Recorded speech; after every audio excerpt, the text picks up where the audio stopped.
¿Qué tal amigos, amigas? Muy buenas noches, soy tu amigo Sergio García. Eres bienvenido una vez más a tu programa Expediente Miedo. Hoy es 27 de junio del año de 2023. Son las 12:41 de la noche cuando estamos comenzando este programa. Y bueno, pues te recuerdo que nos puedes encontrar en YouTube, en youtube.com/expediente miedo. Nos puedes encontrar también en formato de podcast en Apple Podcast y en Spotify como Expediente Miedo. Y nos puedes seguir también a través de Twitch como Expediente-Miedo. Te invito a que disfrutes mucho de este programa. Y sin más, vamos a iniciar.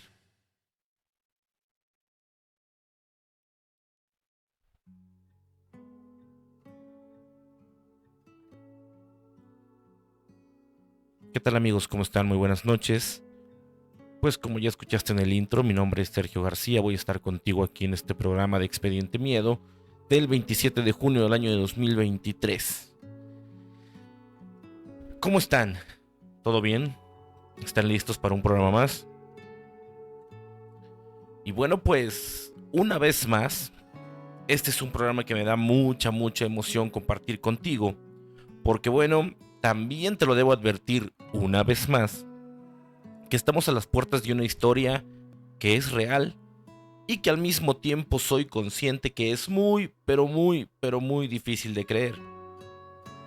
Tú tendrás tus opiniones al final.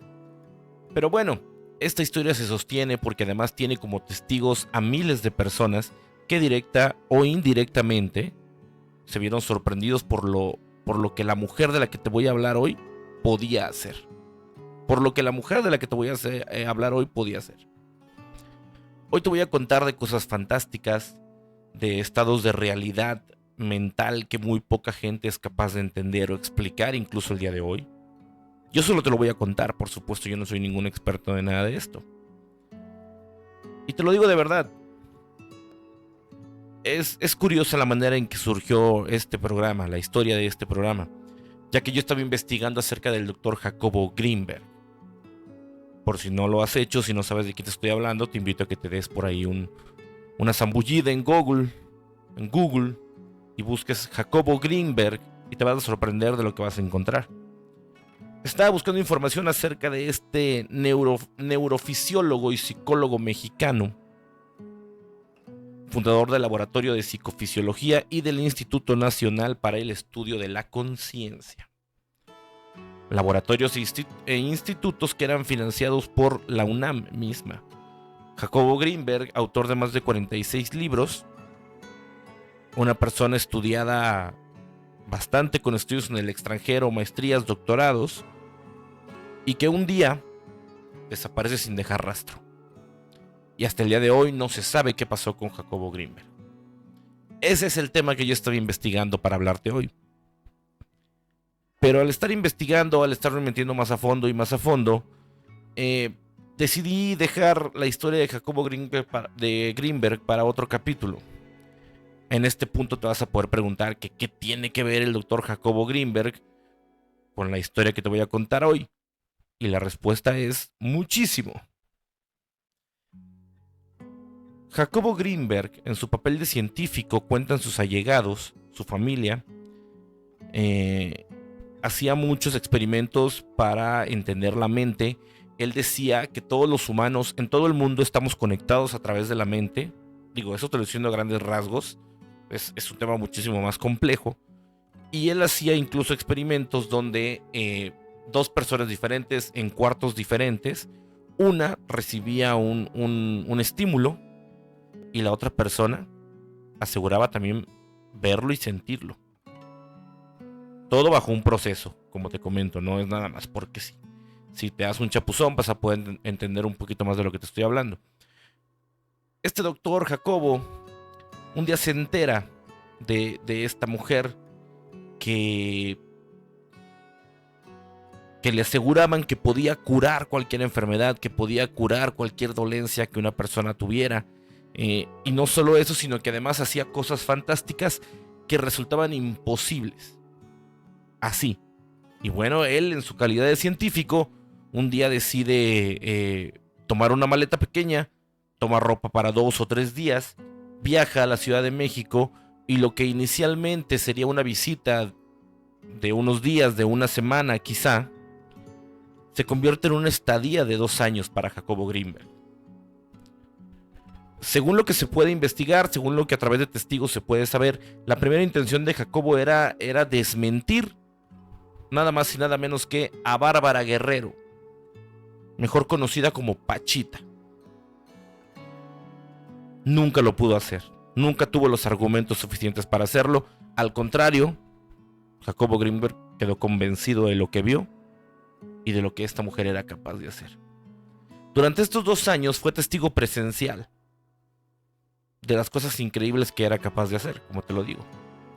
Y bueno, pues sin más, hoy te voy a contar la historia de Pachita, la más grande chamana que ha existido en México. Bárbara Guerrero, o Pachita como se le conoce famosamente, nació en el año de 1900. Fuera de estos datos, la verdad es que seguir el linaje de Pachita es complicado. Hay referencias en libros donde, bueno, se habla de que existe una religión, una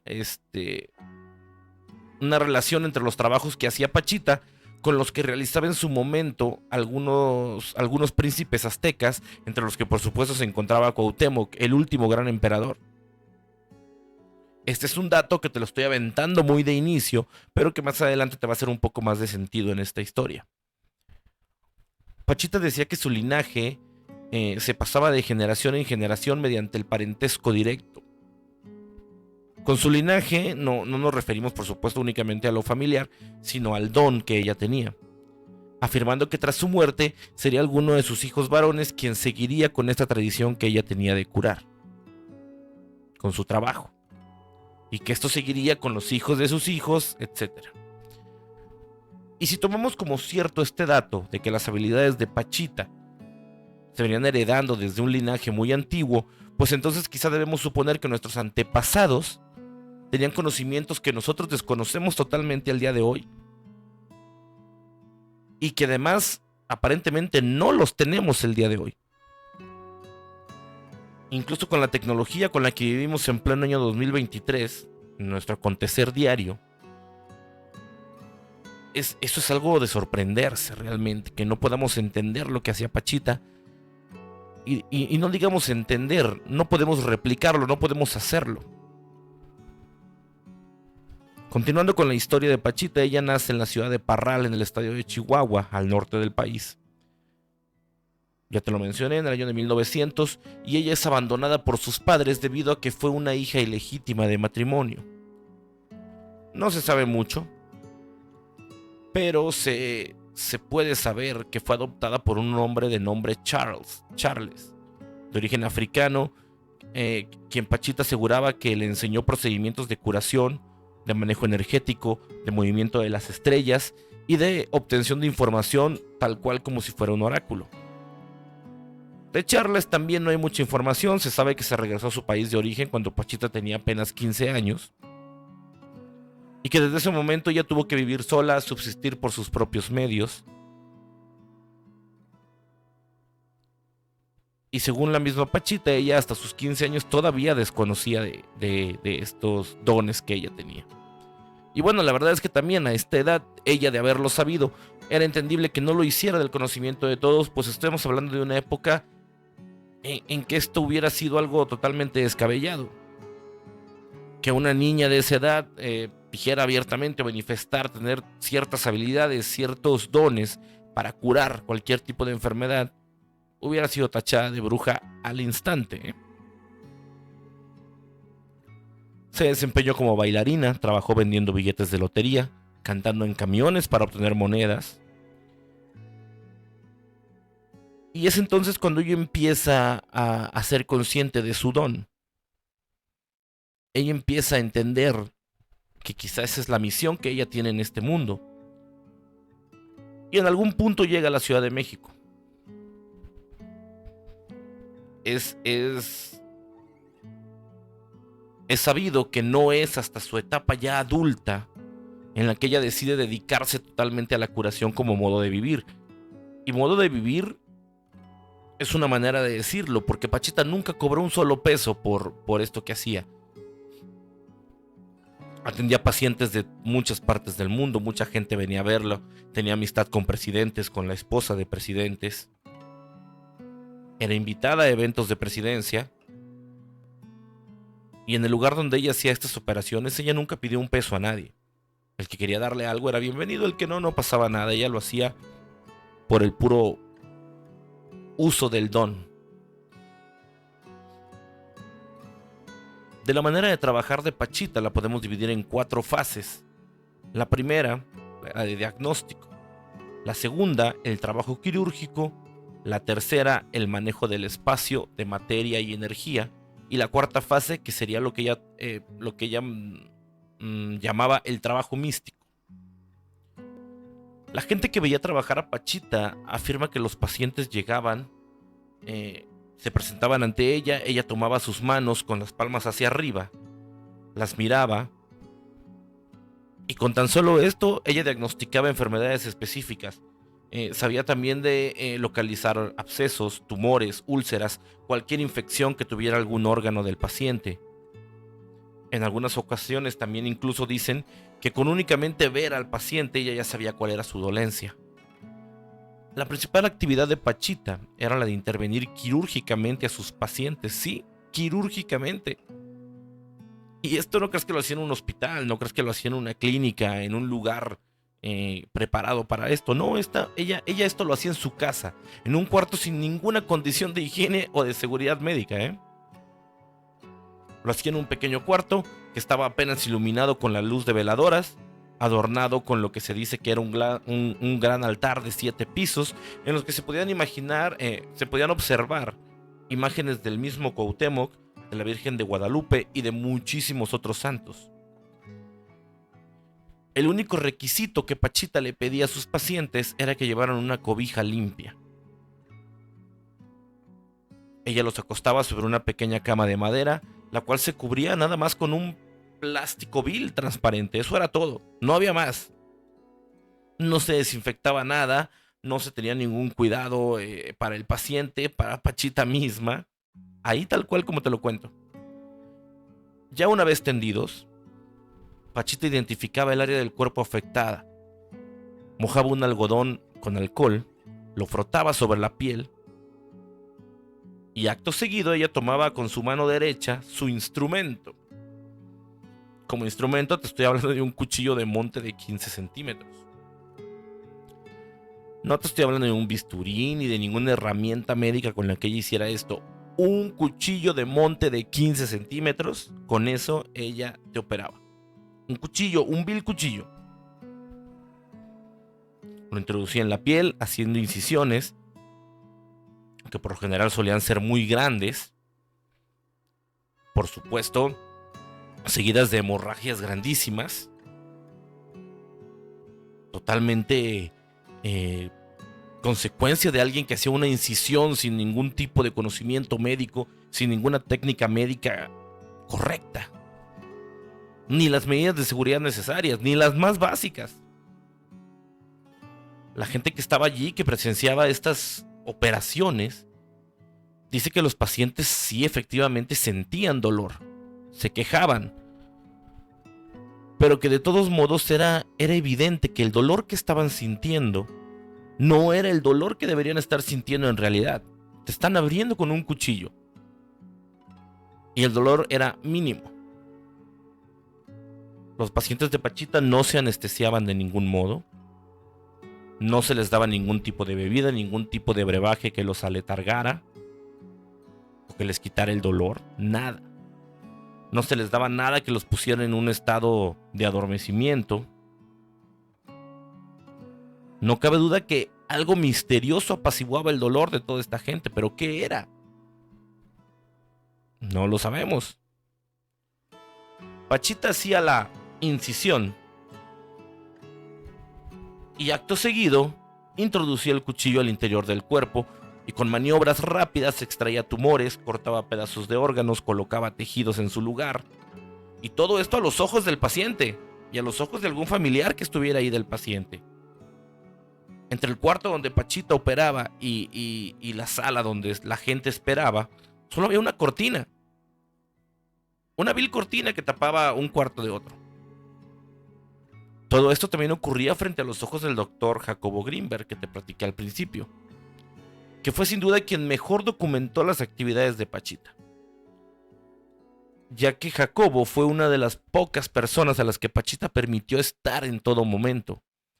Incluso también un dato curioso es que cuando Jacobo llega a la casa de Pachita, Pachita está operando a una persona y sin embargo, sin haberlo visto, le grita: Jacobo, pásate, te estábamos esperando, mano. Jacobo Greenberg, por supuesto, se queda sorprendido. Pues si yo ni me he anunciado, ni siquiera me han visto, ¿cómo sabe que era yo? Pachita ya sabía que había llegado. Pachita de algún modo sabía que Jacobo Greenberg iba a llegar. Y como te cuento, fue a Jacobo una de las pocas personas a la que le permitió estar y presenciar todas y cada una de sus intervenciones.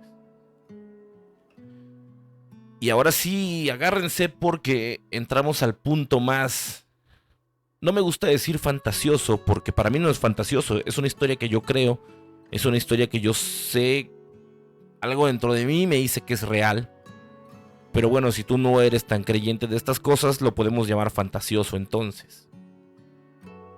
Pero también te lo digo, hubo muchísimos testigos que corroboran lo que te voy a contar. Una de las cosas más impresionantes que Pachita hacía era de que no solo curaba cosas no tan graves, por así decirlo. Pachita no se detenía ahí. Pachita realizaba trasplantes de órganos cuando el enfermo lo requería. Hay una historia y un testimonio de un paciente que en una ocasión necesitaba un trasplante de pulmón. Y que Pachita, bueno, cortaba las costillas con una sierra de plomero, extraía el pulmón afectado, ponía el pulmón nuevo, y la gente que estaba ahí jura que el cuerpo, en una cosa extraña, absorbía ese pulmón nuevo, y que después de hacer un ruido como el de un globo que se está empezando a inflar, Pachita cerraba su incisión y el paciente era dejado en recuperación. Otra cosa importante, no cerraba suturando, cerraba con sus manos. Ella de alguna forma con sus manos tenía el poder de cerrar las heridas que hacía, las incisiones que hacía. Eso también es algo increíble. Todos los pacientes, sin excepción alguna, después de que eran operados, se les vendaba en la zona donde habían sido intervenidos y se les sentaba en una esquina de ahí del cuarto, aproximadamente de media hora a una hora, únicamente a reposar. Según Pachita, este lapso de tiempo servía para equilibrar los campos energéticos de la persona a fin de que el paciente se recuperara de manera total. Pasados estos minutos, el paciente se podía ir a casa y únicamente le pedían que tuviera un lapso de reposo de 72 horas. Ya sé, estamos hablando de trasplantes, te estoy hablando de trasplantes. Para ese momento piensas que soy un loco. Pero no. ¿Cómo demonios conseguía los órganos esta mujer? Te preguntarás.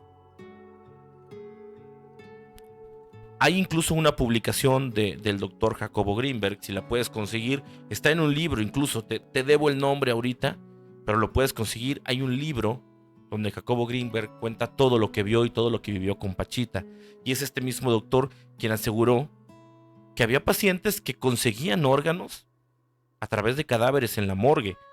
Había gente de otros países que conseguía traer órganos a través de corrupción y a través de mercados negros.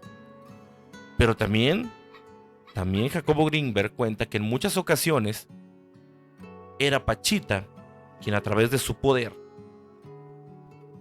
a través de la materialización, hacía aparecer el órgano que ella requería. Un órgano funcional, compatible. De la nada, se le generaba así en las manos. Estos casos de materialización corresponden a la tercera fase del trabajo de Pachita y su manejo de lo que es el espacio-tiempo. Cuando los pacientes no podían conseguir a los órganos o el órgano que necesitaban, Cuentan que Pachita, tras hacer su incisión y detectar el problema, realizaba unos movimientos muy extraños con sus brazos, con sus manos, y de repente, como tal cual como por arte de magia, aparecían en sus manos el órgano que requería, una especie de tejido que era lo que Pachita usaba para realizar los trasplantes. Lo impresionante de esto es que lo narran como una actividad que Pachita realizaba de manera cotidiana, y sin prestarle demasiada atención. No era algo que la sacara de sus cabales, no era algo que la sorprendiera en lo más mínimo. Lo hacía como si fuera cualquier cosa. Era algo que ella hacía quizás a diario. Era capaz de alterar diferentes niveles de organización del espacio, de tal forma que lograba un cambio en la estructura de dado lugar, dando lugar a esta especie de tejido que lo convertía en un órgano. Cada vez que las situaciones de manejo quirúrgico, diagnóstico o de alteración de la estructura en el espacio-tiempo sucedían, Pachita siempre hacía referencia a Dios, al Padre y a otra serie de deidades y entidades. Pachita continuamente era buscada por entusiastas de su trabajo, por periodistas y por supuesto por millones de gentes que la tachaban de charlatana en cada entrevista y en cada ocasión que podían. Ella afirmaba desconocer el mecanismo mediante el cual realizaba su trabajo. Nunca dijo ser una experta en medicina, ni mucho menos. En alguna ocasión ella admitió que incluso no tenía control ni conciencia alguna de sí misma cuando hacía las intervenciones. Decía que todas estas maniobras las realizaba su protector, que se introducía en su cuerpo, que ella solo cerraba sus ojos, respiraba profundamente, y cuando Pachita los volvía a abrir, apareció una personalidad alterna de ella. Una personalidad alterna que se presentaba con el nombre de Cuauhtémoc, que además hacía que le cambiara la voz, que le cambiara el semblante. Y en más de una ocasión, mientras este ser, o mientras Cuauhtémoc poseía el cuerpo de Pachita y realizaba las operaciones tan sorprendentes, contaba que durante su reinado, los emperadores aztecas, así como debían de aprender a dirigir el imperio desde el punto de vista social y político, también tenían que aprender a manejar la energía en procesos quirúrgicos. Siempre dijo que él se sentía muy mal por cómo terminaron las cosas cuando los españoles llegaron a la conquista, porque además mancharon mucha de la historia de los emperadores aztecas. Y que incluso mucho de lo que creemos hoy que eran sacrificios humanos, no eran sacrificios humanos, eran intervenciones quirúrgicas.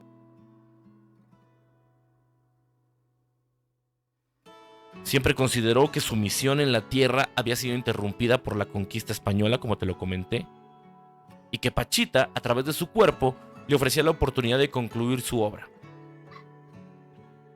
Pachita en algunas ocasiones en entrevistas decía que existen realidades alternas en las que convivía con otros seres de mayor poder llamados los protectores, donde Cuauhtémoc, el último emperador azteca, era uno de ellos,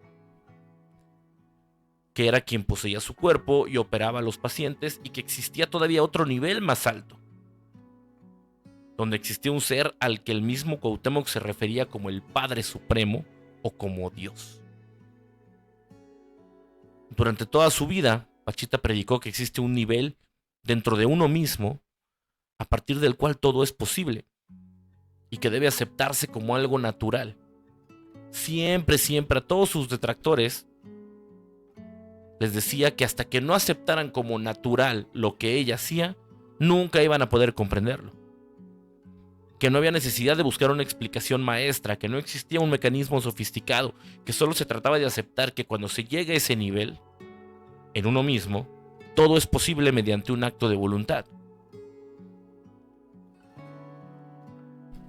No cabe duda que la historia de Pachita es fascinante desde muchos puntos, que sin duda alguna debe ser uno de los seres humanos más fantásticos que hayan existido en este planeta. Su poder le permitía realizar hazañas increíbles, a través de sus hechos, de su conducta, que podemos tachar o que puedes tachar de fantasiosos si tú quieres. Como te expliqué, yo lo creo. Los puedes tachar de falsos. Pero también existe la otra parte, donde debes tener la mente más abierta, donde debes estar más abierto a que la realidad quizá no sea tal cual como tú la concibes. La parte donde mucha gente la vio hacer todas estas cosas que te conté. Donde a través de sus hechos, a través de sus obras, creo que es normal y que podemos deducir que existen estas cosas y que es absolutamente posible llegar a un nivel de conciencia y de realidad en el cual es posible ver lo que los demás no pueden. Pachita sabía esto y Pachita lo dominaba. Lo dominaba a voluntad. Era consciente de los seres o del ser que actuaba a través de ella.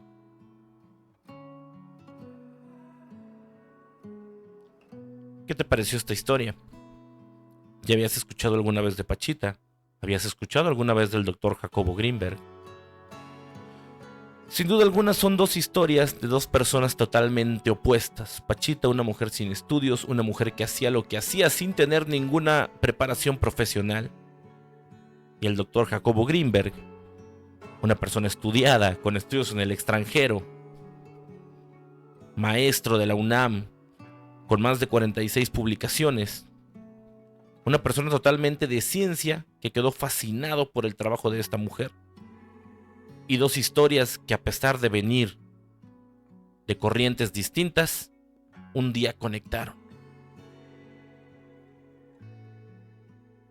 Pachita murió y, como te lo conté al principio, el Dr. Jacobo Greenberg desaparece en situaciones muy sospechosas en las que no se sabe nada. Esa es una historia que te voy a contar después. Y a la fecha hay muchas teorías. Hay teorías desde que lo tiene la CIA, desde que escapó del país, desde que vive en Estados Unidos, hasta las teorías que dicen que logró trascender, que logró entender tanto el manejo de la mente, que el haber visto las cosas que hacía Pachita y el seguir con sus experimentos lo hicieron trascender, y que muy posiblemente sea una de las pocas personas que haya logrado salir a voluntad de la famosa Matrix. Esa es una historia que te voy a contar después. Te agradezco mucho que hayas estado aquí conmigo. Espero que estés muy bien, que tengas una muy buena noche. Ya son la 1:09 de la mañana cuando estamos terminando este programa. Acuérdate que yo soy tu amigo Sergio García. Este es tu programa Expediente Miedo. Y bueno, aquí van a estar apareciendo las redes sociales para que nos sigas. Si no, igualmente te las repito. Nos puedes encontrar en YouTube como youtube.com/expediente miedo. Nos puedes seguir en Twitch como expediente-miedo. Y nos puedes escuchar en el formato de podcast en Apple Podcast y en Spotify como Expediente Miedo. Ahí vas a poder encontrar este programa, así como todos los demás que hemos subido. Te mando un abrazo grandísimo. Deseo que tengas un resto de semana fabuloso, que pases una excelente noche. Soy tu amigo Sergio García y nos vemos en un próximo video.